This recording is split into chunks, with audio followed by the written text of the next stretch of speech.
Tudo bem, Nina? Tudo, e você? Cara, É. esse é um dos meus filmes favoritos. Ah, pô, espetacular. E a Angélica, não sei se você deve saber, né? Ela fala que ela quer gravar esse filme, mas tem muito tempo. Tem muitos anos que ela quer fazer um Ela filme. me chamou pra gravar sobre a série The Mist. E aí, calhou da gente começar a conversar sobre esse filme. E aí eu falei que esse... Eu não considero ele um filme de terror pra mim. Eu considero ele meu filme de romance favorito. Cara, E mas aí é ela verdade, falou, cara... né? Total, né? E aí calhou da gente gostar do mesmo filme. E aí calhou dela também me chamar pra participar.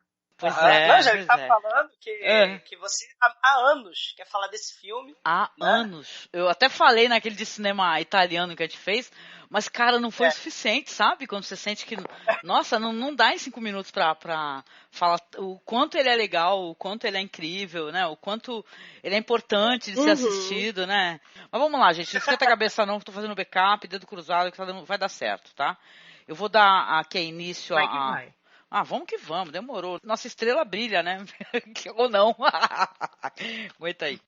Os fogos fatos espermatozoídicos brilham. Maravilhoso. A luz do luar. É muito fogo fato. Nosso fogo fato brilha. Entra aí que só tô abrindo o MDB do Michele Suavi. Malandro, essa foto do MDB do Michele Suavi é qualquer bagulho. Vocês já viram isso? Não, vou ver agora. O ar é fuck, entendeu? Essa foto dele aqui. Que é isso? Eu acho ele mó gatão, né? Não, ele parece bonito em umas fotos aqui, mas ele tá com uma imagem esquisitíssima, uma cara meio coberta por um bagulho de ferro, sei lá, de porra. Gente, só pra constar. É o filme, é o Demons, do Lamberto Bava. Lembra? Do Lamberto Bava, é verdade, ele faz uma ponta. Então, é ele, ó, a cara de máscara do mal. Legal. É ele que entrega os convites pro cinema no começo do filme, é verdade.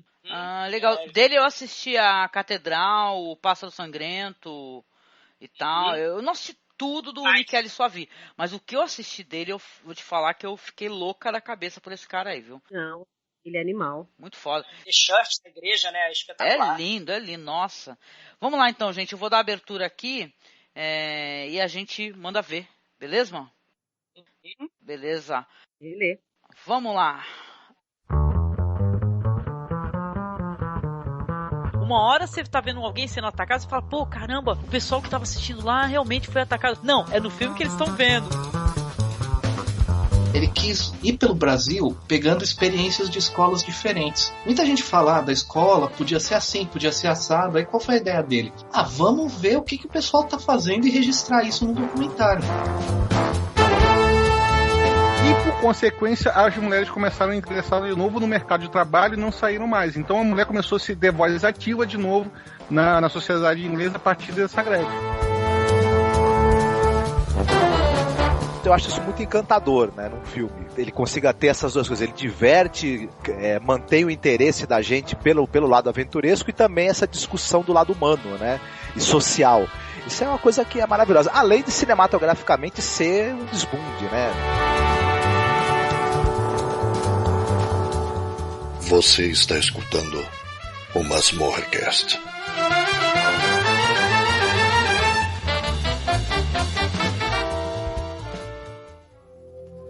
I don't know how the epidemic started. All I know is that some people, on the 7th night after their death, come back to life. I call them returners. I don't live alone. I've got a helper, Nagi. On his ID card it reads, distinctive visible marks, all. The most beautiful living woman I have ever seen. The cemetery's small, but it's got a marvellous ossuary. I don't want to. I can't. Why on your poor husband's grave, huh? You would have liked to know. If you don't want the dead coming back to life, why don't you just kill the living? Smoking is not allowed in here. What are you doing on the floor, sister? Just praying. Antelamorte, wait! There's another maniac on the loose. He already shot 3. Somebody's stolen my crimes. Make a wish. I want you to fall in love with me.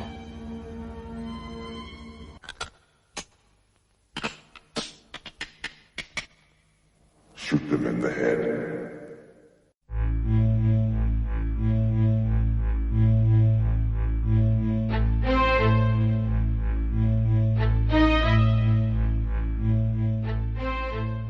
ouvinte, estamos de volta aqui com o nosso mês do horror, do Masmorra.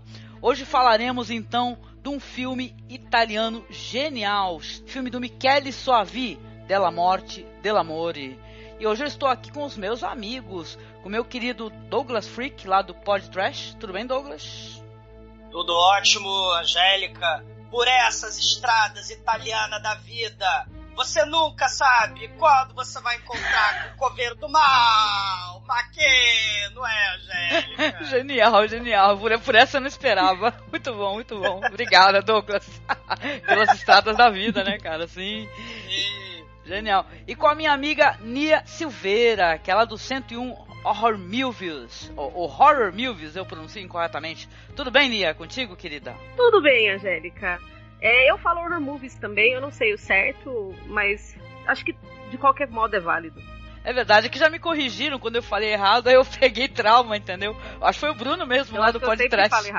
Ele fala, não é horror, é horror. O meu irmão é pedante, aqueles verdes, maldito, ele fica horror, corrigindo as pronúncias alheias, apesar de falar errado outras coisas, mas deixa isso pra lá, canalha. Tudo bem. Pois é, como eu estava falando, hoje falaremos então desse filme que eu considero, gente, excepcional. Sério mesmo, assim, pra mim ele é um dos grandes expoentes. A gente sabe que a Itália, né, e tal, esses diretores italianos, eles são incríveis, sabe, seu trabalho e tal, ele é um cinema realmente a ser muito explorado pra quem não conhece, né? E vocês, cara, primeiramente, assim, qual que é a relação que vocês têm com o cinema italiano e com ele, o Michele Soavi? Começando aí pelo Douglas, vai lá, depois a Nia fala um pouco também. Cara, o Michele Soavi é espetacular porque ele é cria do Dario Argento, né, Angélica? Ele trabalhou com o Joey D'Amato, sabe? Ele participou de muito filme italiano muito bom, né? O Lamberto Bava, né? Ele trabalhou com o Dario Argento em várias obras, né? Então, assim, é espetacular, né? A gente não... Ele já tinha feito, ele participou do Tenebre, né? Participou do Demons do Lamberto Bava. Então, assim, ele também já tinha feito, né, filmes como o The Church, que é lindo, sim. O filme lá dos demonicistas lá, o Secto, né? E o meu segundo favorito, porque é o meu favorito, né? Você já deve imaginar qual é, mas o meu segundo favorito, o Stage Fright, com o assassino serial da cabeça de coruja do mal. Nossa, incrível. É simplesmente espetacular o filme. Sim, né? Então... A Nia também conhece esses materiais, né? Com certeza, a gente andou até conversando sobre os diálises e tal. E sim, é incrível, né? Eu também sou uma apaixonada pelo cinema italiano de horror. E eu acho que, assim, o Michele, ele conseguiu ser, pra mim, um dos principais expoentes, assim, na década de 90, justamente com Della Morte e Dell'Amore. Até então, o cinema na década de 90 estava meio esquecido, pelo menos o italiano, e ele conseguiu dar aquele gás, assim, e, porra, que gás, né? Porque eu considero, acho que, o melhor filme da década. Espetacular. E nos anos 90, né, se a gente lembrar lá, aquelas maluquices... né, assim, Boys Sanheim, né, vai ter o Terry Gilliam, que ele também vai trabalhar com o Terry Gilliam, né, então, assim, vai ter uns elementos surreais, assim, extremamente malucos, estilo Fome Animal. Eu tô puxando muito pra esse lado Evil Dead, Fome Animal do Peter Jackson, porque esse filme tem um pouco dessa pegada, né, e é a minha seara, né, é o que eu gosto mesmo de falar, né, desses filmes trash, mas bacana do Michele Soavi é que ele pega justamente esse gore, esse grotesco, esse elemento bizarro, né? Tipo Fome Animal, tipo Evil Dead, aquele humor negro, né? E ele vai usar para contar uma história, assim, profunda sobre o amor, sobre a vida, solidão. sobre a solidão, sobre a existência. Cara, assim... Você não espera. Você pode falar tudo que você quiser desse filme, menos que ele é previsível. Né? Toda certeza. Eu lembro quando a gente conversou antes, né? Concordo. É incrível. Não, eu lembro quando a gente conversou antes que, Cara, é lindo, inclusive, o jeito, o design, né, que fizeram dos zumbis e tal, dos mortos, né? É claro, o filme todo ele é permeado de muito, muito humor, cara. Desde as fotinhas que mudam, né, das pessoas, né, em seus túmulos, né, cujas fotinhas mudam quando você fala alguma coisinha elogiando, até os próprios zumbis, né, que ele vai matando de maneira aleatória conforme vão entrando na casa dele. Eu acho que aqui permite, né, num momento, assim, antes da gente começar até abordar ou mencionar as cenas que a gente gosta, fazer aqui uma sinopse, né, do que acontece mais ou menos e tal, de personagens. Quem topa encarar essa daí? Tu encararia, Nia? Fazer uma pequena descrição do que se trata mais ou menos? Pro ouvinte? É uma história muito que tarefa árdua. Cara, eu sempre falo, eu tava até conversando com o Douglas antes da gente começar a gravação, que eu encaro o De La Morte e Dell'Amore, na verdade, como o meu filme favorito de romance. Eu nunca vejo ele como um filme de horror. Apesar de ter todos os elementos do cinema de horror, eu sempre vejo ele como um filme de amor, um filme de mocinha, aquele filme que a gente assiste no sábado à noite, tomando um pote de sorvete quando a gente tá muito na bad. Só que com zumbis do mal, né? Exatamente. É isso que torna o filme tão mágico. O Michele, ele consegue ser um alquimista, ele consegue pegar todos os elementos do horror e transformar em poesia. O que você vê na tela, aquilo pra mim é poético. Tem uma coisa bacana nesse filme que lembra aqueles diretores surrealistas também da década de 90 também, da França lá, o Jean-Pierre Jeunet, Marc Caro, né, o meu francês, né, o Delicatessen, adoro, a City of Lost Children, tem um elemento assim bem mágico, de fantasia, o Terry Gilliam, né, que ele trabalhou também, o Barão de Munchausen, aquela... Boa, Brasil, né, do Terry Gilliam. Brasil, aquela morte, vocês lembram da morte do Barão de Munchausen? Né? É igualzinha a figura da morte, né, aquele anjo macabro com aquela capa preta do Barão de Munchausen, também tá aí nesse filme. Né? Tem um elemento meio também dupla vida de Veronique, tem uns negócios assim muito loucos nesse filme, que não é um filme de zumbi qualquer, não. Mas não é mesmo. Com certeza. Não, eu vou fazer uma sinopse aqui pra quem nunca assistiu. Porque é justo, né? Porque a gente comenta assim de maneira meio aleatória, a pessoa não vai saber do que se trata e tal. Mas eu vou falar um pouquinho assim. Bora lá, vamos lá. Tentando, né? Porque eu entendo que é uma tarefa realmente meio complicada. Mas vamos lá. Esse filme ele vai contar a história do Francesco Della Morte, né? Que é interpretado pelo, olha só, Rupert Everett, né? Que ele é um zelador de um cemitério numa pequena cidade italiana chamada Buffalora. Ele vive ali numa casinha nas redondezas do cemitério, constantemente rodeado por morte, né? Apenas com seu assistente, né? Que é o Gnag, né? Que ele só fala isso, Gnag, entendeu? Que é interpretado pelo François Hardy Lazaro, acho eu, companhia dele. Aí os jovens da cidade são problemáticos, né? Esses jovens são todos problemáticos, são uma velha, tô brincando, gente, tô zoando. Eles ficam falando que o Francesco é impotente, né? Que roda na cidade esse papo que ele é impotente, né? E ele fala inclusive que não se importa, que ele alimenta essa espécie de boato, ele não se importa.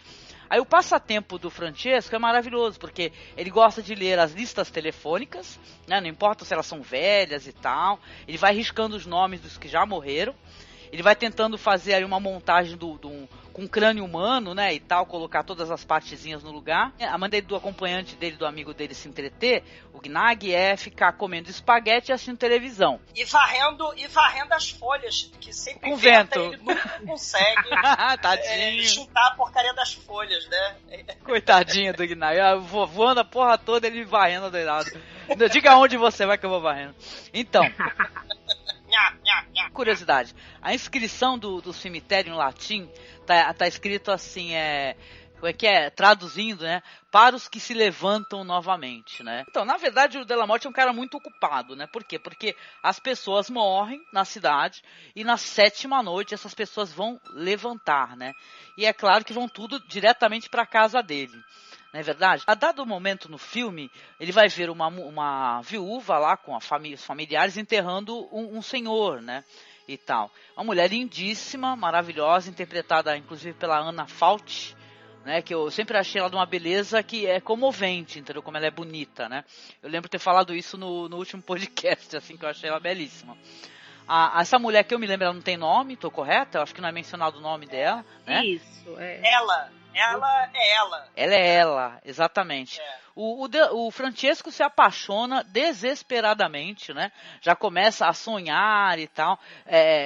Cenas muito boas, porque por sinal, um momento que ela tá botando florezinhas, um vasinho com flores e água, ele vai lá, olha só o signo disso, né?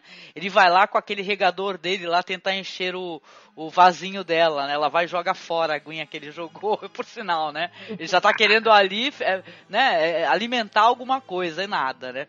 Ela fala que, inclusive, ela é muito apaixonada por esse marido dela, que era um homem muito mais velho, que ele era um amante maravilhoso e tal, né? E você, claro, você acha interessante, acaba até achando engraçado, a fotinha do senhorzinho, quando ela fala isso, sorri, né? Lá o jovem Frankenstein, né? Muito boa essa cena. É aquela velha história, assim, que é até clichê, né, Angélica? Clichê, né? Olha eu falando.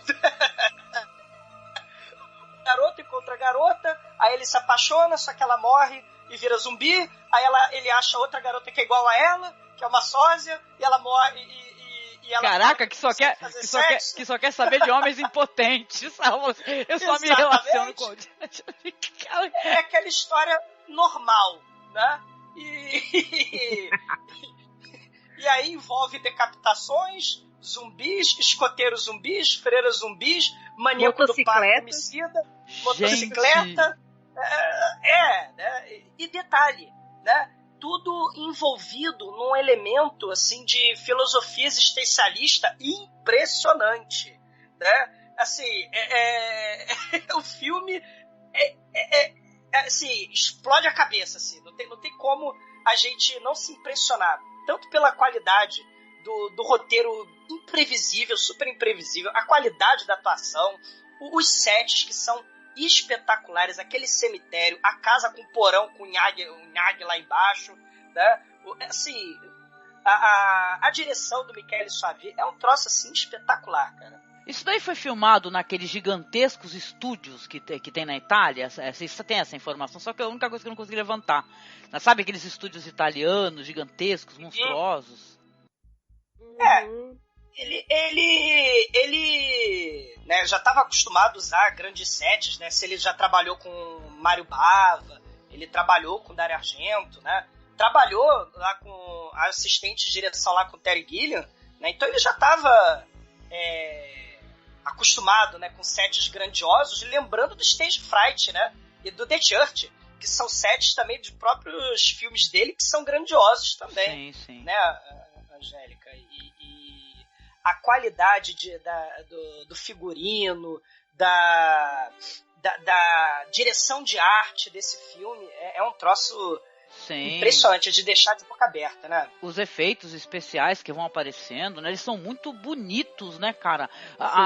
No caso, os efeitos estão a serviço da história de uma maneira muito complexa, inclusive, né? Eu lembro que quando eu conversei e vi com o Douglas há tempos atrás, eu fiquei totalmente embasbacada pela visualização da morte, assim, aos mortos em si, que me remetia muito àquele filme zombie, sabe? Do Lucio Fulci, né? E tal, né? Que é integrado com a natureza. É muito lindo, sabe? Além de tudo, claro, é uma coisa bonita de se ver e é cheia de camadas e tal, de subtexto, sabe? É muito bonita essa integração com a natureza. Eu acho bacana porque o Lucio Fulci, ele tinha no Zombie 2, né, que a gente gravou há muito tempo atrás um podcast sobre, né, Angélica? A gente fala lá do zumbi podre, né, do zumbi saindo lesma, minhoca, aparecendo osso, esqueleto mesmo, né? Ele podre, assim, né, feio, horrível. E aqui a gente tem um outro elemento da natureza, né? A morte, ela é podre, né? O cadáver, ele apodrece, né? Mas aqui no De La Morte e De l'Amore, o troço é tão poético, né? A gente tem a natureza se misturando, né? Porque a vida precisa da morte, né? O humus é o quê? São coisas que estavam vivas que se decompuseram, né? Então você tem o zumbi entremeado com galho de árvore, folha seca, né? Isso é muito legal. O zumbi aqui também a estética do zumbi é um troço muito bacana, né, entremeado com árvore, né? Inclusive o marido da viúva vão fazer amor, né? O coveiro vai fazer amor com a viúva em cima do túmulo do velhinho falecido. Sim. A árvore é um canal de comunicação, né, entre a sacanagem lá em cima e o velhinho que tá lá embaixo, coitado, sendo traído. Gente, e a cena é maravilhosamente linda, né? Como ela evoca o sexo, né? Porque fica aquele fogo fato em torno deles, né? E aquilo tudo, lembra que espermatozoides e tal, né? É muito cheio de símbolos. Eu sei o que falar, é muito maravilhoso, assim. Queria até dar voz à Nia, porque eu sei quanto que ela gosta do filme, pra ela poder falar um pouco também. Nia, fala aí, porque senão a gente vai ficar louquinho aqui. Essa cena em particular, ela é muito... Ela é esteticamente bonita, mas eu vou ser redundante, mas a poesia em torno dela e a beleza da Anna Fault é algo que é impressionante visualmente. Porque, porra, aquela mulher é muito bonita, cara. Eu sempre fico muito triste de lembrar que ela existe. Porque não importa o quão bonita nós sejamos, a gente vive num mundo onde existe ela, e ela é sempre muito mais bonita. Ela é maravilhosa, mas a gente também é maravilhosa. Sim. A gente só não tem a sorte de, né, conhecer um coveiro legal. Um gótico suave, hormão, né, e tal. Um gótico meio emo, né, e tal. Essa coisa meio trevosa de ficar em cemitério tomando vinho e tal. Isso infelizmente não acontece. Infelizmente ou felizmente, né, também não sei. E tem uma outra coisa interessante aí, né, o coveiro. Olha só que bacana, né, a gente tem aí o sexo, né, a morte. O coveiro é meio antissocial, ele gosta de quebrar aquelas regras da cidadezinha, né? Ele não se dá bem com a população, os jovens fazem bullying com ele. A questão da burocracia lá do cartório, né? A delegacia, o policial tá nem aí pro Della Morte, né? O doutor também não tá nem aí. Então a gente tem uma questão aí, ó, se a gente fizer a comparação, né, de um ser antissocial que é coveiro e ter obsessão pela morte e pelo sexo, que é a continuidade do sangue, né, nós temos aí também a figura do José Mujica Marins, José do Caixão. Opa, né? sim, ele realmente. Né, o que é a vida é o princípio da morte. O que é a morte? É o fim da vida. O que é a existência? É a continuidade do sangue. O que é o sangue? É a razão da existência, ou seja, o sexo. Né? Ele precisa buscar a continuidade do sangue dele, que é o sexo. Então você tem elementos em comum, né? Um cara nihilista, isolado, né? Que gosta de quebrar o tabu das cidadezinhas do interior, né? Seja na Itália ou no interior do Brasil, né? Nós temos os coveiros aí, revolucionários e nihilistas, né? Sim. Isso é muito interessante, né? E o Francesco mesmo é um cara que a gente não pode negar que ele é um excelente coveiro, porque a única coisa que ele tá preocupado em fazer é em realizar o trabalho dele. E se o trabalho dele envolve matar pessoas que já estão mortas, ok, ele não se importa se o fato dos zumbis, dos mortos estarem voltando à vida, se aquilo é um fato isolado que acontece na cidade de Bufalora, ou se acontece em outros lugares do mundo, e para ele aquilo não tem importância alguma. Ele só quer fazer o trabalho dele. Eu achei isso genial. Ele é um cara focado naquilo que ele tem que fazer, porque a vida toda dele girou em torno daquilo. É aquilo que ele sabe fazer. Então ele faz aquilo com maestria. Ele não se importa com o resto. Ele foca e trabalha. Ô, Nia, é verdade. E tem uma questão bacana aí que você tá falando, que o cara, ele tá assim, enfadado com essa vida, né? O trabalho é o que ele sabe fazer. Ele é coveiro, ele enterra os mortos levantam, ele mata de novo. Ele mata, os mortos vivos, né? Então é uma vida mecânica, é uma vida sem sentido. Exatamente, e eu acho isso genial, porque é uma analogia para nossa vida no geral. A gente acorda e trabalha e volta do trabalho, e eu acho que o filme todo, na verdade, ele é muito focado nisso, assim, não diria no fracasso, mas assim, no vazio da existência, de você apenas trabalhar e sobreviver e, tipo, e não se importar com nada mais fora aquilo. É muito o que a gente passa na nossa vida. A gente, infelizmente, acaba se importando só com o trabalho. Então eu acho isso também meio genial. E eu acho engraçado, assim, do personagem dele, que é um personagem que tem todas essas questões que vocês colocaram, e tem esse negócio do anseio do amor, né? Porque, assim, é um amor que quase que, praticamente, quando ele se realiza, novamente ele vai ficar ansiando, porque vai dar merda, né? Vamos contar aqui só um trechinho que é interessante. Ela vai lá, vai fazer amor com ele, vai tentar fazer amor, acho que eles não conseguem nem ir às vias de fato corretamente, né? Aí o marido dela, né, ele vai levantar, ela vai falar assim, querido, o que você está fazendo? Você sempre foi tão compreensivo. Ela fala algo assim, engraçadíssimo, né? Aí ele, agora não! Aí vai, morde ela assim, e cá está a nossa lindíssima Anna Fawcett, que, né, já era, né? Não tá mais no mundo dos vivos, né? E ela é impressionante. Eu sei que as pessoas questionam e tal, e a gente faz isso também. A questão da superexposição da mulher, da nudez, da fetichização da beleza. Mas ela é incrível, cara. Não dá pra gente evitar, entendeu? Comentar as cenas que ela faz, que não são cenas apenas de nudez, elas não são gratuitas. Elas não são colocadas de maneira gratuita. Não é nada apelativo. Isso, elas fazem parte da história. O momento onde ela, que tem uma cena engraçadíssima, que ele vai levar ela enquanto viva ainda lá para um mausoléu, que ela se rasga toda lá no esqueleto, fala, não, me larga, ela se assusta. E o momento onde ela, depois de morta, ela, belíssima, assim, uma beldade, quase que uma estátua, né? Ela coberta por aquele fino tecido, né? E aquele fino tecido que revela o corpo dela, no momento onde ela abre os olhos, né? Que ela voltou do mundo dos mortos, é uma cena linda, sabe? Você fica assim, nossa, essa mulher, sabe? É incrível. A nudez dela em si no filme nem de maneira alguma é gratuita. Ela tem todo um contexto necessário. E faz em nenhum momento se torna, exatamente, em nenhum momento se torna apelativo.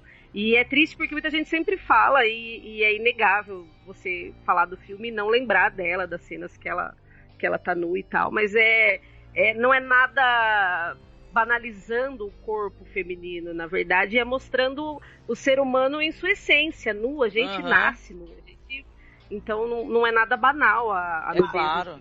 Não, e ela é um personagem complexo, né? Ela não é um personagem sem camadas também. Não, ela não é exatamente. O bacana é que vocês estão falando aí da questão da nudez da atriz no filme, cara, tem uma coisa fantástica que vocês estavam falando do mausoléu. Em meio às caveiras, né, aquela coisa toda macabra, ela aparece nua. É o contraste muito bacana do diretor. E também tem a cena lá no túmulo, que quando ela tá nua, né, indo pras vias de fato com o coveiro, parece que ela tá como um anjo da morte ali, né? Vocês lembram aquela... As asas do anjo da estátua, sim. Toda vez que tem a nudez dela, tem algum elemento ligado à morte. É porque sexo, vida, né, e a morte estão intrinsecamente ligados nesse filme. Né? São, na verdade, né, se a gente já ir viajando, né, partindo para as viagens, né, nessas estradas da vida e da morte, essas duas razões, o sexo, o amor e a morte, são as tentativas de buscar a razão para a existência do coveiro. Né? Então, né, a morte e o sexo estão intrinsecamente ligados em todas as cenas. Seja ela no mausoléu, seja ela com as asas da morte, seja ela com fogo na cama, né, no terceiro papel dela lá, né, como a prostituta que pega fogo, né, então a morte sempre está do lado dela, né, em todos esses momentos, né. Os personagens em si do filme, na verdade, são muito... eles anseiam pelo amor, né, o próprio Gnag, na verdade, né. Sim. Tudo que ele faz quando ele conhece a filha do prefeito, a Valentina, se você vê que são personagens carentes, porque eles estão vivendo naquela rotina deles, e eles anseiam pelo amor como algo que vai dar um significado para aquela existência deles. Os dois personagens, eles são muito carentes de afeto, né? É verdade. Não, e mencionando aqui a questão do Gnag, né, que é muito legal, né? Ele é como é que eu posso explicar? Ele é uma espécie de alívio cômico dentro de muitos alívios cômicos, né? Mas tem até uma coisa emocionante no personagem dele, uma inocência, né, uma carência, né? Essa personagem mesmo aí, que é a filha do prefeito, ela vai morrer, né? Dentro de um acidente que, cara, acaba sendo uma coisa engraçada, né? Porque o filme, ele trabalha muito bem essa questão do humor negro, né? Vejam bem, ela junto com outros vão ser mortos devido a um acidente de trânsito num ônibus cheio de escoteiros, né? Que estavam vindo tipo de um acampamento de escoteiros com freiras e tudo, ou seja, vão morrer muitas pessoas e o Francesco Della Morte vai falar assim, nossa, precisaremos de mais balas, né? Não é verdade? E essa cena, já prevendo o trabalho que ele teria. Essa cena, é um ônibus lotado de escoteiro com a freirinha lá dentro. E os motoqueiros do mal que tripudiaram, fizeram bullying com o Francesco e fizeram bullying com o Nag, né? A filha do prefeito mó pedante, né? Tratando o pobre do rapaz mal, né? Só porque ele é um pouco antissocial. Objetificando um pouco ele, né? Quando ela conhece ele, ela chega a perguntar pro pai se eles podem comprar ele. O que é isso? Nossa. Ela pergunta. O que é isso? Isso é um ser humano. E ela... com problemas, claro, mas ainda é um ser humano. E ela vai na garupa do garoto lá, do motoqueiro, né, do líder da gangue dos motoqueiros, e a cena é um festival de ônibus caindo do barranco, sangue explodindo no vidro, embaixo do ônibus, e detalhe para o ponto de vista da testemunha do acidente, que foi o cavalo. Isso é espetacular. Realmente. Morrem umas 30 pessoas no acidente e o cavalo... O cavalo é a única testemunha ocular, né?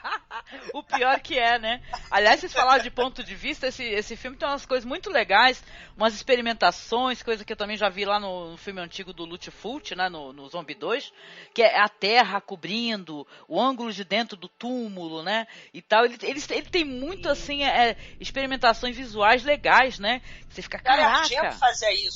Aquelas câmeras que rodavam incessantemente com aqueles corvos lá do ópera, lá do Argento. Sim. Aqui o Michele Soavi vai fazer também essa viagem com a câmera. Tem cenas, até a cena que a gente vai falar, que a gente, né, que existe uma certa cabeça voadora no filme, e aí o ponto de vista da câmera é de dentro da boca dessa certa cabeça voadora zumbi, né, que tem um véu e uma grinalda lindas, espetaculares, né? Assim, aliás, a cena em que o Nag tá tocando aquele instrumento musical e a cabeça vai acompanhando ele, como os ratos da fábula do músico de Bremen, aquela cena também é fantástica. Sim, uma cabeça se arrastando. Nia, a questão aí é fantástica, porque a gente pensa, né, num sujeito que é antissocial, ele não tem jeito com aquele jogo do flerte, né? Ele não se dá muito bem com as meninas, né? Como a gente vê, né? Porque ele vomita na garota, né? Inclusive, né? Pois é.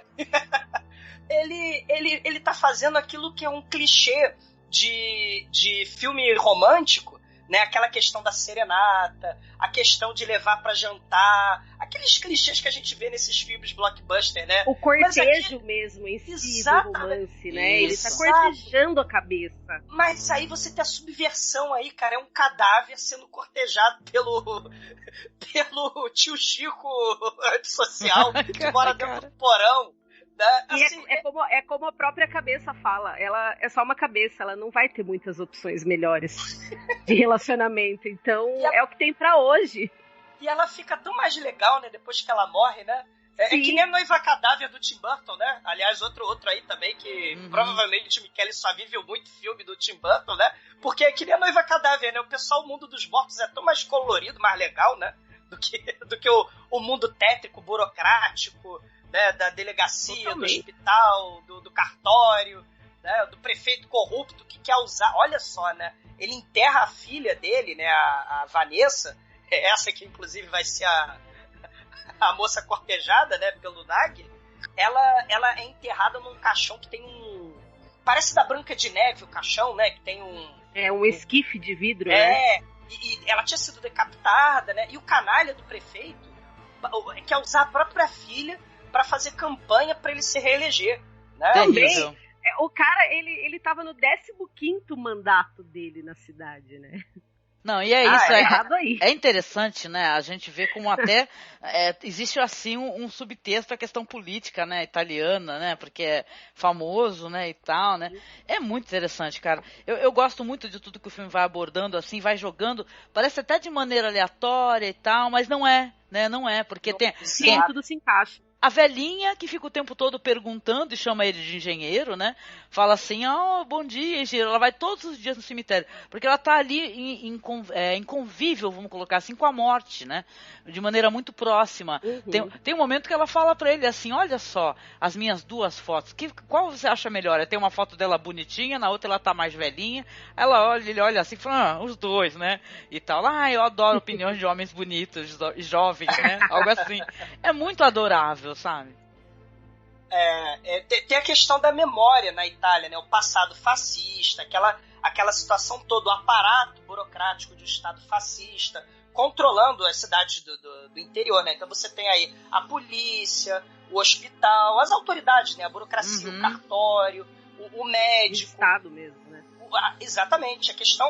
A história também passa, pode não parecer, mas a história também passa por um viés meio do Kafka, né? Se a gente pensar naquela questão aí de que a pessoa está presa dentro daquela cidade, sim, e a gente vai perceber quando o filme vai progredindo, os personagens estão literalmente presos na cidade. É um troço bem kafkiano, né? Esse elemento aí de que você não consegue fugir do Estado, não consegue fugir do passado, aí a memória, né? Essa velhinha do andador, né? Ela é bem interessante essa questão da foto, a lista telefônica, né? A questão do documento. Ele faz questão, o Coveiro, de apagar da lista telefônica o único livro que ele leu na vida, né? Porque o outro livro, que ele só tinha lido 2, né? Um ele não acabou de ler e a lista telefônica. E ele nem fala qual foi o livro que ele não acabou de ler, né? Parece coisa da máquina do tempo, né? Que a gente quer saber quais foram os livros que ele voltou para pegar, né? Interessante. Então tem esse elemento aí da burocracia, do Estado fascista, né? Ele vai acabar se revoltando contra esse sistema, porque para ele, no final das contas, vai ser tudo indiferente, né? Porque se o trabalho dele, burocrático, do dia a dia, era matar os mortos que se levantavam, e ele nem perturba o prefeito com isso, porque vai gerar uma papelada, né? Ele pode perder o emprego. Então ele é um cara bem pragmático, né? Ele não tá nem aí se o troço... Se tem zumbis levantando de escoteiro, de freira, do que quer que seja, ele tá nem aí. Ele quer fazer o trabalho dele. Ele só quer cumprir o papel dele, né? Exatamente. O próprio investigador de polícia, né? Ele faz o trabalho dele de maneira bem porca, né? Quando o Francesco começa a matar pessoas, ele praticamente fica cego. Ele não vê o que está acontecendo ou finge não ver. Uhum. Porque é mais cômodo para ele manter as coisas como elas estão. Exatamente. É claro. É legal como ter a representação do Estado, né? Remete a gente até, de certa maneira, ao filme do Pasolini, né? E tal, né? Que a gente já comentou também. Sim. Muito legal. Pasolini, o Carlos Saura, né, Angélica? Ai, maravilhoso. Sim. O Cria Cuervos, a questão da memória também da foto. Lembra lá do Cria Cuervos? Sim. Tem uns elementos aí. A Europa muito traumatizada nesse pós-Segunda Guerra, né? A questão do fascismo que gerou marcas. Então, quando o filme foi infelizmente um fracasso nos Estados Unidos, porque venderam ele como se fosse um filme animal, e apesar dele ter elementos, né, escalafobéticos e gore e maluquetes do filme animal, do Peter Jackson, o filme não tem só isso, né? O filme tem esse elemento político, essas alegorias políticas, essas metáforas que o público americano não viu. E aí o filme, claro, depois dos anos, né, o filme já completou 20 anos, né? Uhum. Depois de virar cult, né, que as pessoas vão descobrindo, né? Vão descobrindo o tesouro que é esse filme, né? Exatamente. Sim, com certeza. E uma das cenas, com certeza, que são mais incríveis, né, que é atordoante, gente. É tudo, desde o som. O filme ele tem um design de som incrível, né? Falando até, inclusive, do soundtrack, né? Que é lindo. Do filme, né? Maravilhoso mesmo, né? Completamente. Tem Hellraiser, né? Toca Hellraiser, né? De certa maneira, sim, né? Aquelas batidas de Hellraiser, né? E a cena que depois do acidente de ônibus lá com os motoqueiros, que o motoqueiro é enterrado, primeiro que ele é enterrado com moto e tudo, né? É incrível. Já começa aí, né? Já começa aí, que é surreal, né? A surrealidade... E a moto aí. A moto passando aí. Não, foi ele, cara. A gente mencionou... Essa cena aí do motoqueiro levantando, tem um filme que eu preciso falar, cara. Ele não foi podcast ainda, eu tenho que falar dele em algum lugar. Eu acho que eu sei qual que é.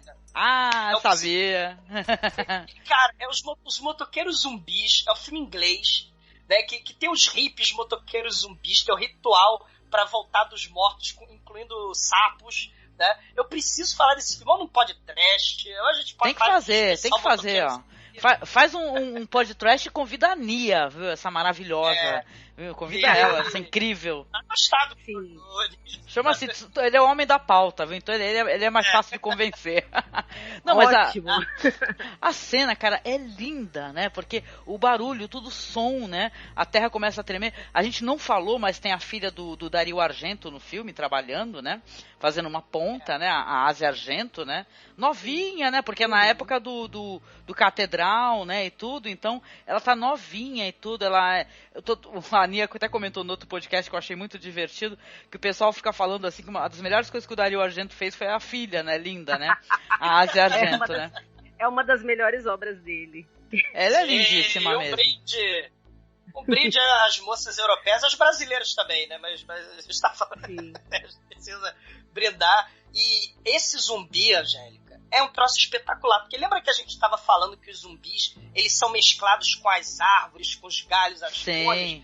Esse zumbi, ele é diferente. Ele é misturado com as engrenagens da motoca. Exatamente. Ele é não é? Isso na mão dele tem uma espécie de mola, sei lá, um negócio assim. É uma coisa de moto. Ele é totalmente e me lembra, incrível. Essa cena da moto me lembra muito, inclusive, a cena da moto no Demons, do Lamberto Bava. Que também tem a cena da moto dentro do cinema. Aquela cena também é genial. Exatamente, né? Assim, são várias referências aos cineastas, né? Ele falou que ele tem grandes influências aí no De La Morte de l'Amore, Michele Soavi, né? Do Terry Gilliam, né? Do Lamberto Bava, do Dario Argento. A gente já falou, né? Do Dario Argento, já falamos do Lamberto Bava aí, né? No Demon. Mas tem o Terry Gilliam também. Quando ele queima, quer dizer, quando o Nag joga a lista telefônica, queima a lista telefônica do De La Morte, das cinzas da lista telefônica surge a morte. Né? E a morte é a cara da morte lá do Barão de Munchausen, do Terry Gilliam, né? Assim, tem vários elementos aí que ele traz de homenagem. Muita referência. Não, e a morte fala uma coisa incrível, impressionante pra ele. Fala assim, olha, você não se meta nos meus negócios, né? Se as pessoas levantarem, quem é você pra matá-las, né? O que você quer fazer? Você vai matar os vivos, então, né? Aquilo ali fica meio assim, dá a impressão que é a própria culpa dele, né? Porque essa personagem mesmo aí da Asia Argento, que é apaixonada por esse motoqueiro, que estava meio comprometido com a filha do prefeito, só que ele estava envolvido com ela, ele acaba devorando a menina, né? Começa a devorar e ela fala assim... Sim. O que ela fala é muito simbólico. Ela fala assim, deixa ele me comer. Ela fala assim, eu quero que me coma quem eu quiser, não se mete nos meus negócios, a menina fala. Ele pode me comer, ele vai comer quem eu quiser, vai me comer. Pronto, acabou. Ele tá me comendo. Literalmente. Deixa o zumbi me comer, poxa. Mas a fala da morte também remete muito ao Francesco. Ele realmente é tão focado nos mortos que ele mesmo fala pra essa personagem em algum momento, tipo, me deixa em paz, eu não tenho tempo pros vivos. Ele sempre tá tão focado nos mortos que ele realmente não tem tempo pros vivos. E tem umas frases que ele fala, né? Eu daria minha vida pra morrer, né? Ele fala, o amor à primeira vista não conta, o que conta é o amor eterno que você leva pro túmulo. Ele sempre vai associando vida, morte, amor, né? E no final todo mundo vai morrer mesmo. Ele tem umas frases assim tão bacanas, né? E ele lembra muito, nesse lado cool, nesse lado blasé dele, lembra muito Ash, né? Do Evil Dead. Eu tô levando um pouco pro lado do Ash, né?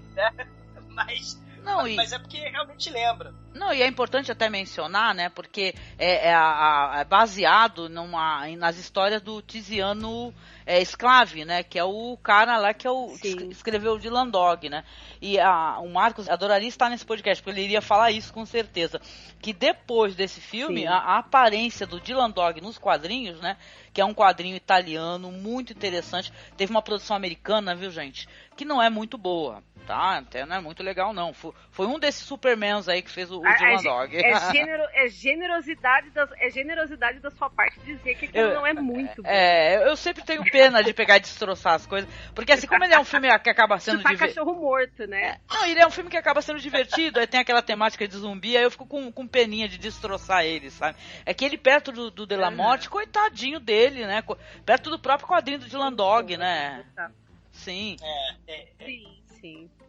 O De La Morte, De l'Amore tem essa transformação a partir do momento que ele conversa com a morte, né? A gente tem esse lado blasé dele, que ele não tá nem aí pros vivos. Às vezes ele tenta buscar um sentido para a vida dele, seja no trabalho, ou seja encontrando o amor da vida dele, né? Que o amor, no caso, é interpretado aí pela mesma atriz em 3 papéis diferentes, né? São as representações do amor.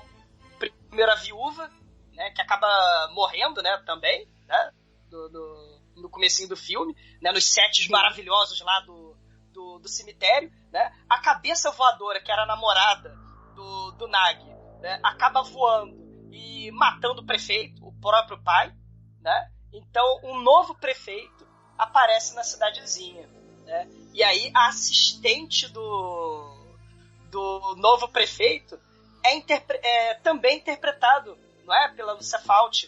Né? Pela Ana Falti, sim. Ana, pela Ana Falti. E aí a gente tem uma coisa bem interessante, porque ela fala que é só o amor platônico. Eu não quero saber de sexo, eu odeio o pênis. O pênis é maligno, é que nem Zardões, né? O pênis é maligno, né?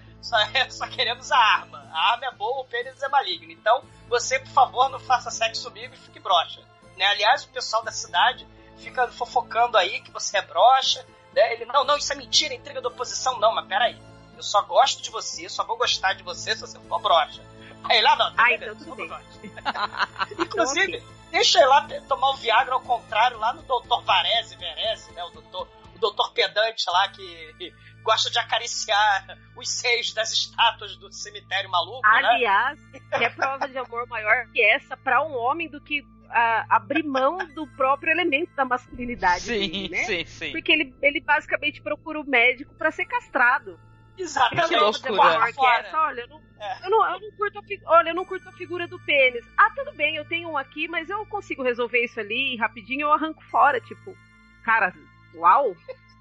Quer prova de amor maior que essa? E aí, o médico que é incompetente, todo mundo é incompetente, né? As autoridades desse filme são incompetentes. Ele, eu não vou cortar fora isso não, me dá isso aqui. Aí ele pega uma seringa dos 2 metros de comprimento e tá! O grito dele vai na lua. A injeção é tão forte que ele fica agonizando por semanas, né? Ele fala pro Nag, eu estou morrendo, Nag, eu vou morrer, eu não suporto mais essa dor. Fala pra minha nova namorada, pro amor da minha vida, que eu vou morrer e que eu não estou mais aqui. Mas era tudo excesso de dor, só que ele sentia. Ele não ia morrer, não. Ele melhora. Enquanto ele tava ali agonizando, o objeto do amor dele tava levando um rumo bem diferente daquele que ela tinha prometido, né? Que cena bizarra, né? Exatamente. O novo prefeito acaba estuprando ela e ela alega pra ele que ela adorou. Que ela aprendeu. Ela aprendeu a gostar de sexo num estupro. E aí ela vai casar com o cara. Ela vai casar com o estuprador. Mas aí ele tava... Exatamente, ele tava abrindo mão da masculinidade dele por ela e ela, de uma certa forma, acaba abrindo mão da feminilidade dela também. Pois é um negócio assim, já que a vida não tem sentido, né? Então, assim, o papel do homem, o papel da mulher, o que é crime, o que é seguir conforme os ditames da lei, da sociedade, já não fazem sentido. Então, o filme começa O filme começa de uma forma muito bizarra, porque a gente vai viajando com os personagens, né? O filme começa a desconstruir normas sociais, começa a desconstruir padrões de conduta, projetos de vida, né? Tipo, eu tenho que ser um bom profissional, eu tenho que ser uma boa esposa, né? Já ninguém ali quer ser bom em nada mais, né? É verdade. E a morte plantou a sementinha na cabeça do Della Morte, né? Falou, você tá matando os mortos-vivos, você podia matar os vivos-mortos. Quem são os vivos-mortos? As pessoas que estão vivas, né? Mas que só estão vivas porque o coração bate. Porque o tédio, né? O dia a dia burocrático já matou essas pessoas há muito tempo, né? Sim, olha que bizarro. É interessante. Não, e tem a questão amigo, né? Porque ele parece ser um cara muito solitário, parece que só tem o Gnag ali, né? Mas ele tem um amigo que liga o tempo todo pra ele, que é o Franco, né? Que é o cara que trabalha se eu não me engano, na prefeitura, na Câmara Municipal. No cartório, né? Um cartório, isso. Nome, Exatamente, que é o cara que fica o tempo todo ligando pra ele. Aí ele tem umas conversas muito interessantes e reveladoras, até do final dessa história com esse amigo, né? Porque o amigo dele fala assim, olha, como é que será que é o resto do mundo, né? Aí ele responde, não imagino como seja, né? Aí eles falam assim, acho que a gente nunca vai conseguir sair daqui, né? Aí ele fala pro amigo, não, você vai conseguir. Um dia a sua mulher vai morrer, a sua filha vai crescer, vai odiar você, né? Ele fala isso pro amigo dele, né? Então parece que é até meio premonitório, né? É muito interessante, assim, até a questão amigo dele, que ele fala uma coisa muito bonita, mas no meio jogado ele fala assim, eu falo muito com meu amigo pelo telefone, mas eu sempre vou visitar ele, né? Porque ele tem que ir lá ver, né? Como é que as pessoas estão pessoalmente e tal. Ele vai lá, ele passa na câmera lá. Precisa manter esse protocolo social, né? Isso. E na verdade é muito o que a gente faz também, né? A gente acaba sendo tão... Exatamente, a gente acaba sendo tão tomado hoje em dia pelas redes sociais que a gente acaba perdendo esse vínculo físico com as pessoas que nos rodeiam, né? Sim. Tem uma coisa interessante aí, vocês estão falando de isolamento, o cara ele é antissocial. Essa alienação, nesse aspecto, funciona assim pro Della Morte. E pro Nag, né, a gente tem também a alienação dele, o isolamento, é o quê? É a TV. Tanto que o amor do Nag, né, o amor da vida dele, que é a cabeça de noiva que vai andando pelo cemitério com ele coloca dentro da televisão. É o altar. É o altar isso, dele. Coloca ela como uma santa no altar.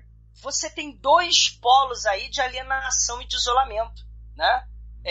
O Della Morte e Della More não consegue encontrar o amor da vida dele, ele sempre vai buscar o amor da vida dele, não consegue ter outras amizades que não fora do cemitério, tanto que ele fala várias vezes que ele convive mais com os mortos do que com os vivos, né? E com o Nag, que também é companheiro de profissão, né? E de matar zumbi, né? E aí a gente tem o cúmplice dele. E ele tá lá pra tudo o que for, né? Pro que der e vier, o Nag. Né? Mesmo depois que o Della Morte dá um tiro na cabeça da Vanessa, dá um tiro na cabeça, que é só a cabeça mesmo, da Vanessa, que eu tava... dá um tiro na cabeça dela, né? A gente, caramba, o Nag vai ficar contra o Della Morte? Não fica não. Ele tá lá pro que der e vier. Ele realmente... Eles são eles têm uma relação quase simbiótica. Os dois, né? Um depende do outro. E isso fica bem claro no final do filme, no último diálogo do filme, né? Exatamente. Isso aí. Exatamente, né? Essa questão aí, pessoal, é uma coisa muito ligada à filosofia existencialista, né? Buscar o sentido para a vida, né? Você vai buscar na profissão o sentido para sua vida, né? Você vai buscar na máscara social em busca de aprovação das pessoas, seja nos likes e curtidas lá do Facebook, seja, sei lá, fazendo um videoblog no YouTube, né? Você quer aprovação, você se importa com o que as pessoas estão pensando, né? O Nag e o Della Morte, muito pelo contrário, eles estão simplesmente cagando para aprovação, né? E aos poucos eles vão percebendo também que o amor também às vezes, né, não é a solução, né? O Della Morte taca fogo na moça, né? Na terceira versão da Anna Fault, né? Eu tenho uma coisa interessante, queria até perguntar para vocês. Eu acho muito curiosa essa maneira dela reaparecer na história, né? E eu entendi isso daí, as várias vezes que eu já assisti o filme, como se todas as mulheres fossem uma, aos olhos dele, entendeu? Que na verdade ele tem uma interpretação única da mulher, né? Distorcida, inclusive, são várias mulheres, só que elas parecem a mesma para ele, né? Porque elas são inatingíveis, né? Inalcançáveis, né? Sim. Elas são, exatamente, elas não são... elas são o ideal. É isso aí, elas são, na verdade, a ideia do amor, do sexo. Exatamente. Né? Quer dizer, o que ele padronizou, né? É exato, é o ideal. Assim como ele tem uma ideia do que é a morte, né, ele vai ter uma ideia do que é o sexo, o amor. Né? Então, que são as duas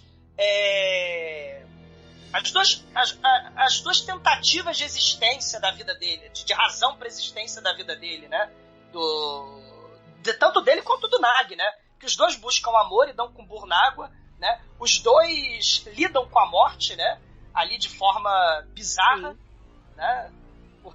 Tanto com os mortos-vivos quanto com os vivos-mortos, né? Vai ter uma hora aí que o Delamorte vai começar a simplesmente jogar pro alto toda e qualquer forma de convenção social e construção do que é certo e errado. Ele vai simplesmente sair matando todo mundo, né? Tem um momento aí, assassinos por natureza. Não, ele até sonha com isso, né? E tal, né? Aliás, é uma cena do caramba, né? Que ele tá sonhando que tá detonando a cidade inteira, né? Ao som de uma versão que me pareceu uma versão de Ódio e Alegria, né? Algo do gênero, assim, né? Ao fundo, isso. Né? Sim.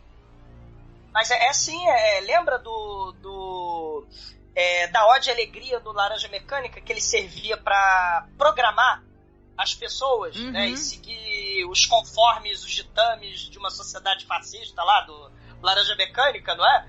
A gente tem aí o desprogramamento dele, sei que é assim que se fala, né? Isso é a desprogramação, né? Não sei como é que fala isso, mas ele tá desaprendendo a conviver em sociedade e despirocou de vez, né? Despirocou literalmente, né? Tem o dia de fúria, né?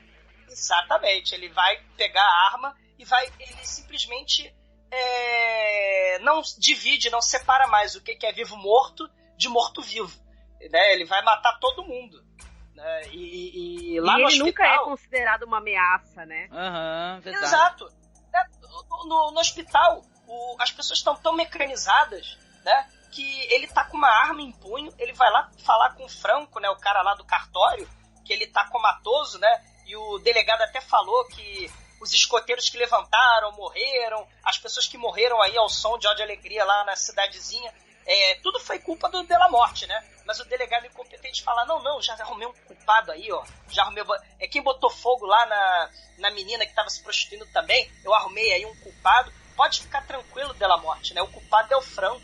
Aí ele fica pau da vida porque ele fala, pô, até o que eu faço, que é matar as pessoas... Até nisso ele fracassa. Exatamente. Não recebe crédito. Então, não recebe crédito nenhum. E aí ele fica pau da vida. E o médico, o doutor que chega lá, também tá totalmente mecanizado, né, com o dia a dia, a rotina. Tem o cadáver da freira que o Delamorte acabou de matar, tá lá no chão, estatelado, né, o cadáver da freira.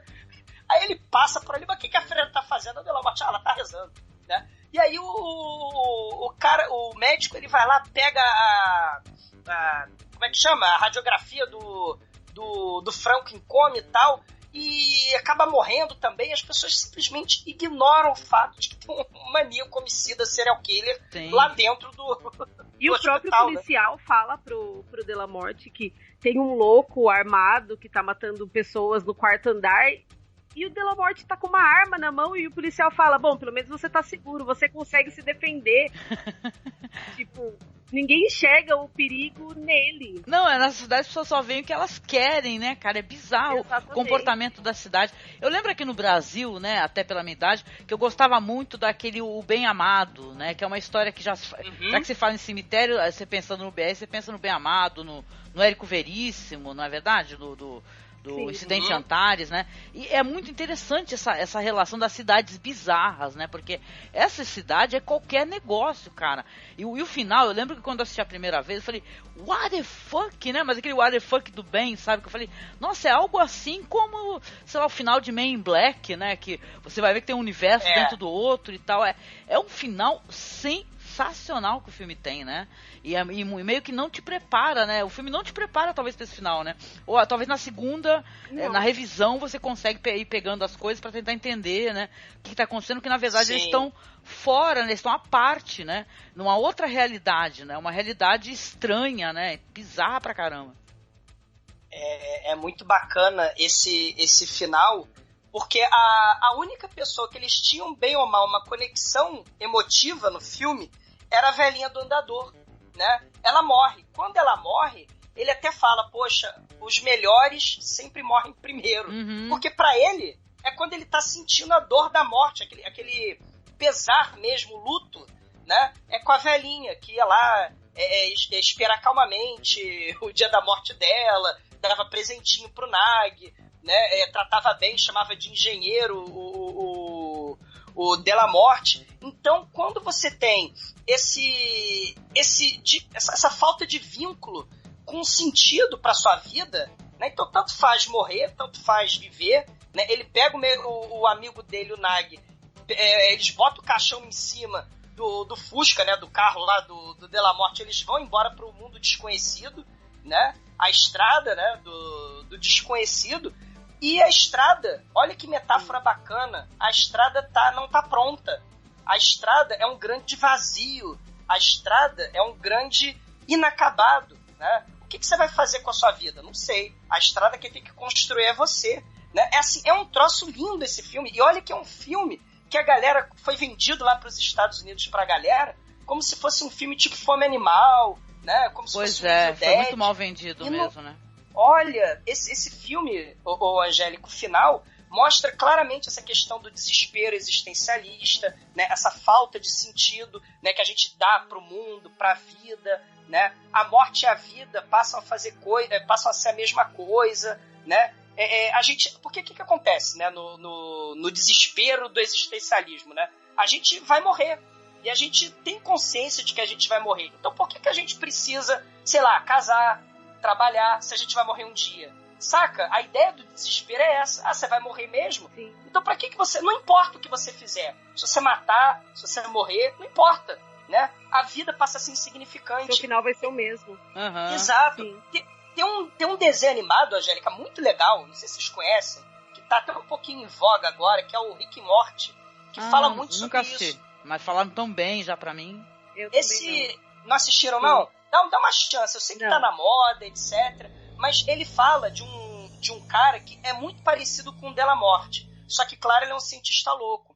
Ele também acredita que a vida é insignificante, ele é amoral, ele é niilista, que nem o Della Morte. Por quê? Porque ele tem uma pistolinha que ele inventou, que ele viaja em dimensões, né? Ele não fica preso numa bolha universal só, ele viaja pro infinito, das versões infinitas dele, da vida dele, da família dele. Então, se a família dele morrer num universo, ele tá pouco se cagando, que ele tem uma pistolinha e ele vai pro outro. Então, pra ele, vida e morte também não faz sentido nenhum, né? Então, é um pouco parecido nesse sentido. O Rick, do Rick e Morty, esse cientista louco, é parecido com um coveiro, só que ao invés dele ser um coveiro que usa a morte, né, e como busca de sentido pra vida, o outro usa a ciência, saca? Ou pelo menos aquela ciência dos quadrinhos, né, do cientista maluco. É bem interessante essa questão da vida ser absurda, da vida não ter sentido, você que tem que construir a estrada da sua vida. Ah, adorei. Não, muito legal. Não, e a gente conversando aqui, enquanto vocês estavam falando e tal, sobre questões existencialistas, estradas fechadas, mal acabadas, eu pensei, cara, comigo, não sei se é uma relação decente, eu acho que sim, eu gosto muito, mas eu pensei naquele show de Truman, sabe, show da vida, né? Que tem isso também, de você não conseguir sair daquele local, né? De tudo que tá em volta de ti é falso, né? É fictício, né? É bizarro, muito legal, cara. Eu tô usando muito essa palavra bizarro hoje, né? Mas é quase injusto. Não, e é quase injusto relacionar falar bizarro com uma coisa incoerente, uma coisa que não tem um propósito, sabe? Porque pra mim esse filme ele é de uma grandeza, assim, que ele faz o que o melhor que a arte pode fazer, que é te trazer entretenimento, mas te trazer, olha, algo pra pensar. Entendeu? Você vai ter uma reflexão, o filme vai terminar e você vai continuar pensando nele, cara. Continuar refletindo sobre ele e tal. Eu lembro que eu fiquei muito reflexiva. E você vai utilizar as metáforas que tem nele pra sua vida, né? Uhum. E o filme todo, ele gira, além da morte e da vida, ele gira em torno de conformidade. Todos os personagens estão conformados em algum sentido das vidas dele. E isso é uma coisa que a gente acaba pegando muito pro nosso pessoal. O quão conformado estamos, o quão o resto do mundo não existe. A gente está conformado com o que tem, com o que é, e não vê nenhuma saída. E eu acho que essa é a principal lição, a principal moral do filme. De você se conformar. A estrada, ela tá repleta de possibilidades infinitas. A vida é absurda. Exatamente. Então você que tem que criar um sentido para sua vida. Você tem que ser livre. Eles se sentem livres tentando fugir. Mas vocês reparam que eles ficam lá naquela bolha de vidro, né? Que é o globo de Natal, né? Da neve. Começa a levar no final do filme. Né? O Delamorte, ele pensa em se matar, ele contempla o suicídio, já que não tem sentido nenhum a vida. Né? É aquele desespero existencialista mesmo, ele contempla o suicídio, mas a única pessoa que complementa ele no filme, né, e que evita que ele se mate é o Nag. E o Nag vai ser o personagem que falava nha, nha, o filme inteiro. No final do filme ele fala: poxa, por favor, você poderia me levar pra casa? Né? É maravilhoso. É demais, cara, é demais. E ele joga a pistola no abismo, né? Pelo menos esse lado da estradinha da vida, ele completou aí. Não vai mais usar pistola pra se matar ou matar ninguém, né? Você que tem que construir a tua vida, né? Cara, é demais, né? É demais. Ah, maravilhoso, cara. Maravilhoso. É muito foda, cara. Pelo amor de Deus, ouvinte, se você não assistiu, não faz isso com a gente. Que é muito foda, caraca. Baixa essa porra pra ontem, pelo amor de Deus. E acho que essa sutileza é o mais legal. Cada espectador vai ter uma interpretação diferente daquilo que ele tá vendo, de acordo com as experiências pessoais dele. Eu acho que isso é o mais legal do filme. As diversas possibilidades de entendimento que o filme gera. Cada pessoa vai entender de uma maneira aquele final. Eu já vi, diversas teorias sobre o final e na verdade, nenhuma é uma teoria concreta. É muito interpretativo, na verdade. Sim. Eu lembro, viu, gente, quando a gente gravou sobre a Ghost Story, né? Que foi um puta filme, assim, que eu assisti. Fiquei também, sabe, assim, querendo muito conversar, papear. Gravei um podcast sobre... E, gente, eu lembro que na época a gente também chegou a essas conclusões, que a gente vai projetando, sabe, as nossas vivências, nossas subjetividades, sabe, quem nós somos, e vamos tentando dar um sentido para aquilo, né? Aí vai ter uma leitura, cada um vai assistir, vai ter uma leitura, cara. Isso é muito foda, sabe? Isso é muito foda. Muito foda. Sim. Sim, espetacular, né?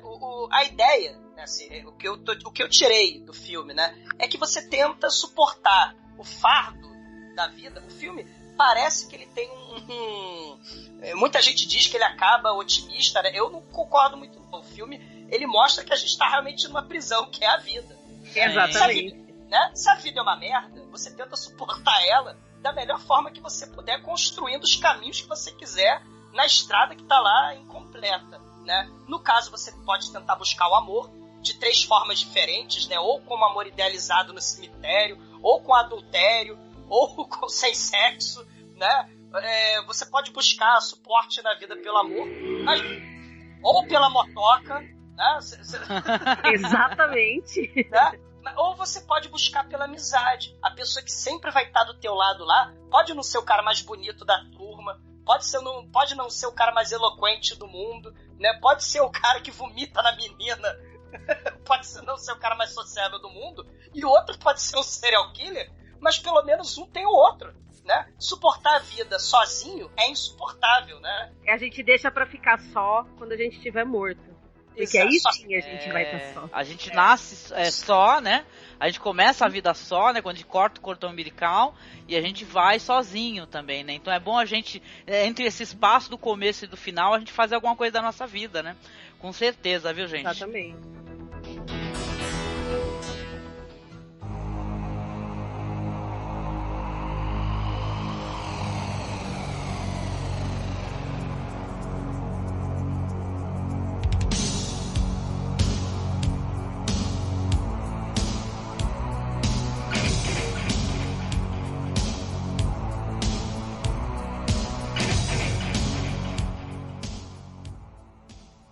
Mas olha, eu quero agradecer aqui, chegando... Até inclusive perguntar a vocês, assim, se vocês quiserem, claro, relacionar algum filme do Michele Soavi, pelo amor de Deus, façam isso. Porque ele é um cara que, pra mim, eu gosto de outras coisas dele também. Esse daí mesmo, Pássaro Sangrento, né? Ele é um desbunde que eu também fiquei desbundado assistindo, viu? Detalhe, viu? Pássaro Sangrento é maravilhoso. A cabeça de coruja, tem várias corujas iguaizinhas no cemitério. Vocês já pararam? Que as corujas ali, tem um monte de coruja doida no cemitério, né? E a cabeça daquela coruja do mal lá do Pássaro Sangrento do Nossa, mal. que filme maravilhoso, gente. Eu adorei. Filme maravilhoso. É muito maravilhoso. O Michele é o cara, né? Eu gosto demais mesmo do trabalho dele. Mas vamos chegando aos finalmente, aqui eu quero agradecer, primeiramente, a minha querida, né, esse podcast, gente, vocês não sabem, mas estava prometido, viu? A gente gravou sobre The Mist, prometemos que iríamos tentar falar de Della Morte Dell'Amore, cá estamos nós, viu, Nia? Olha, obrigada. Sim, promessa dada é promessa cumprida. Muito boa, nossa, eu tô muito feliz, você não tem noção. Eu queria que você falasse, pra quem não foi visitar, não foi ler suas postagens, não acessou o 101 Horror Movies, que é maravilhoso, você convidasse as pessoas a ir lá, sabe, também. Sim, eu que agradeço, na verdade, a você, Angélica, pelo convite. Poder falar sobre coisas que eu amo incondicionalmente sempre é muito bom. E esse filme eu sempre falo que é o meu filme favorito da vida toda. E eu sou colaboradora lá do 101 Horror Movies. Eu geralmente escrevo sobre filmes e livros. Eu acabo focando muito sobre Stephen King, que é o diretor da minha vida, e eu acabo...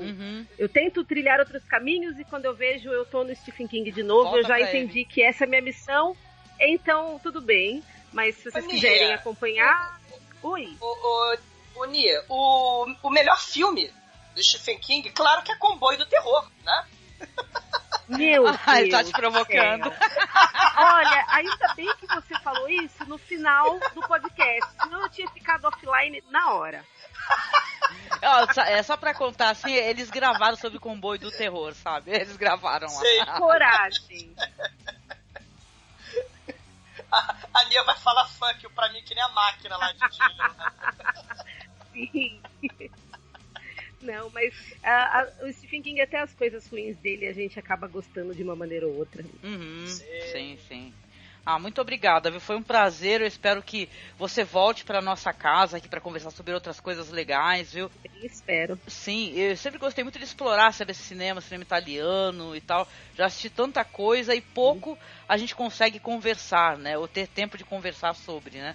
E apresentar, porque as pessoas são muito fechadas no seu mundinho ali, a lá Della Morte Dell'Amore, de um cinema, sabe, americano e tal. Exatamente. E o ciclo de horror italiano é tão extenso e é tão profundo e tão rico que, por mais que a gente esteja sempre abordando, ainda vai ser muito pouco em vista da imensidão dele, né? Com certeza, com certeza. Bom, mas muito, muito obrigada, viu, Nia? E deixando o endereço em áudio aqui, fala o endereço do 101 Horror Movies pra galera. Sim, é 101horrormovies.com.br.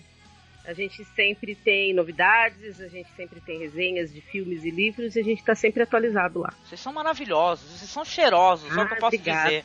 Eu amo muito vocês. Eu sempre falo que a equipe do 101 Horror Movies é formada de gente linda, de gente cremosa. Eu só acho. Tem gente incrível. Eu acho. Não, sabe de quê? Sabe, o Douglas vai lembrar. Sabe com quem que a gente conversou que é do 101 Horror Movies também? Tu lembra do Tawami, do The Void? É do 101 Horror Movies também. O Tawami, que deu um show no papo lá. Espetacular de Lovecraft, cara, muito bom. A gente falou. Não, o Tawami é um ser humano maravilhoso. Muito bacana. Ele é demais. Bacana conhecer vocês, cara, do 101, cara. Muito legal. Muito bacana bom, mesmo. muito bom. E agradecer também ao meu amigo Douglas Freak, que, olha, é um parceiro, paciente, gentil, porque vocês não sabem, mas a gente veio numa maratona de conversa sobre curtas e tal, tudo no mesmo dia, para poder produzir material para vocês aqui. Então, nossa, é uma honra poder contar com a tua presença mais uma vez no mesmo dia. Olha só, tô matando todas as saudades, meu amigo. Muito bom, viu? Eu também. Eu agradeço conhecer gente bacana, cremosa, crocante, né, inteligente, né, e que fala de um filmaço espetacular. A gente falou de temas, né? O filme um filme de entretenimento não é só filme de entretenimento. A gente tocou aqui, olha, a gente falou de Nietzsche, pode parecer que não, a gente falou de Nietzsche, falamos de Kafka, falamos de Sartre, de Albert Camus, de Dostoiévski, tudo com um filme só, né?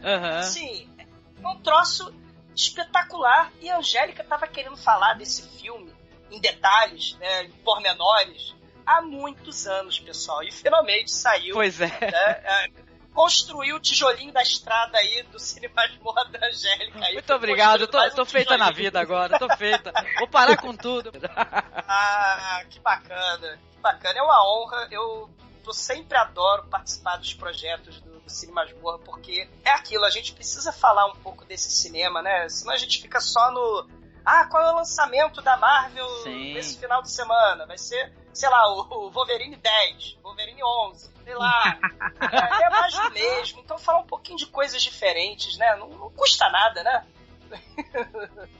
Sim, vem nos abraça, pega a nossa mão que a gente traz coisa legal. Sempre. A gente não faz as coisas em vão não aqui, viu? Com certeza. E, poxa, ouvinte, visite lá então o td1p.com, o rudigerhauer.com, como é que é? Tem um monte de endereço de... Eles pegaram esse endereço, nicolascage.com. Meu Deus. O único endereço de internet possível. Sim. Meu irmão, canalha, gastou muito bom. Dinheiro com... Como é que chama? O portal? É portal que chama? Com o nome, né? Pra pagar o domínio, né? Meu Deus do céu, ele gastou dinheiro com isso, pra botar nicolascage.com.br. Seu irmão tem meu total respeito. É legal. Não. Olá, Bruno! Beijo! Muito bom, gente. E ouvinte, olha, muito, muito obrigada por você curtir aqui o nosso bate-papo. Eu espero que você, caso não tenha assistido De La Morte de l'Amore, você assista, depois de você ver como é legal, como ele é interessante, como ele tem camadas, subtextos, leituras possíveis. Então você vem aqui, dá esse feedback pra gente. Caso você tenha assistido, fala o que você achou também, compartilha com a gente seus pensamentos. E olha, você sabe, né, nas redes sociais, basta você acessar o nosso blog, lá o nosso perfil, né, no Facebook, que ele é facebook.com/cinemasmorra. No Twitter nós estamos como masmorra_cast. Nosso e-mail, caso você queira mandar então assim, uma coisa mais em privado, né, um comentário em privado, você pode mandar então um e-mail para contato.cinemasmorra@gmail.com. E a padrinha, gente, seja nosso padrinho, seja nossa madrinha, e deixe o nosso trabalho continuar existindo na internet, tá? Não deixe de acessar o link do padrinho. É isso, gente. Grande beijo e até o próximo podcast lá do Mês do Horror. Vamos que vamos. Vamos. E, Angélica, a gente poderia encerrar com uma linda música? Mas claro, pode ver. Pede a música. Como é que é, Pablo? Manda ver. Que tal Talking Heads com Road to Nowhere? We are the road to nowhere. Linda! Perfeito. Totalmente pertinente pro assunto. Inclusive na parte do Talking Heads. Genial. Né? Muito bom. Então estamos terminando aqui com Talking Heads. Curta, ó. Sim. Falou, galera. Até o próximo podcast. Beijo. Se a vida não tem sentido, busque a estrada de tijolos amarelos ou da cor que você quiser. Sejam felizes ou não. Decidam-se. Sejam livres! Busca a batida perto do sangue, só não vem encher meu saco!